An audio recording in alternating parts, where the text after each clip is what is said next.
મારા ડોશી કોહવટાથી લાવીએ એક દેવનો ઝઘડો અને આ બધા દેવો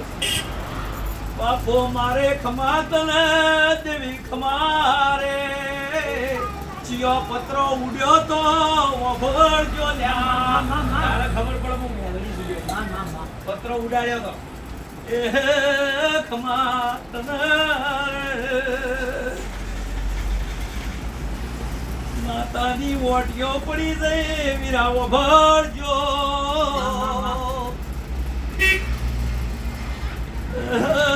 મોહના ભેળું બેહી જા